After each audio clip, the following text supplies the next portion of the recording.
ಈ ಸುರ್ಜೇವಾಲಾ, DK, ಇನ್ಯಾರು high command, even Kharge for that matter. I think ಇವರೆಲ್ಲ ಸೇರಿ ಜಮೀರ್ ಅಹಮದ್ ಅಂಡ್ ಈ ಕಂಪನಿಯ ಬೆನ್ನ ಮೇಲೆ ಬಂದೂಕಿಟ್ಟು ಸಿದ್ದರಾಮಯ್ಯವ್ರಿಗೆ ಹೊಡೆದಿದ್ದಾರೆ.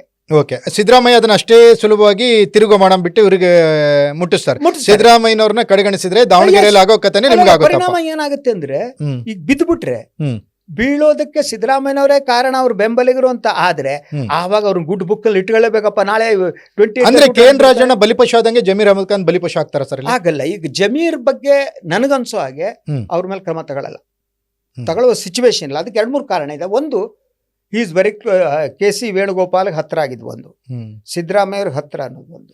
ಅದ್ರ ಜೊತೆಗೆ ಮುಸ್ಲಿಂನ ಒಬ್ಬ ಸಚಿವರ ಮೇಲೆ ಕ್ರಮ ತಗೊಂಡ್ರು ಅಂತಾದ್ರೆ ಆ ಮೆಸೇಜ್ ಏನಿದೆ ಅದು ಇಡೀ ಕಾಂಗ್ರೆಸ್ನ ಎಲ್ಲ ಕಡೆ ಸ್ಪ್ರೆಡ್ ಆಗುತ್ತೆ.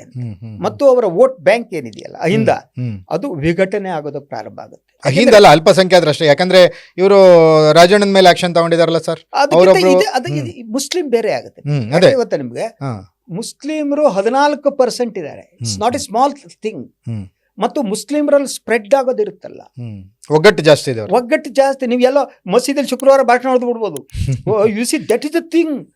ನೀವು ಅತಿ ಬೇಗ ಈ ಕಾಂಗ್ರೆಸ್ ಹೈಕಮಾಂಡ್ ಮುಸ್ಲಿಂ ವಿರೋಧಿ ಅಂತ ಸ್ಪ್ರೆಡ್ ಆಗ್ಬಿಟ್ರೆ ಆವಾಗ SDPI ಅಂತ ಸಂಘಟನೆಗಳು ಪ್ರಬಲರಾಗ್ತಾ ಹೋಗ್ತಾರೆ.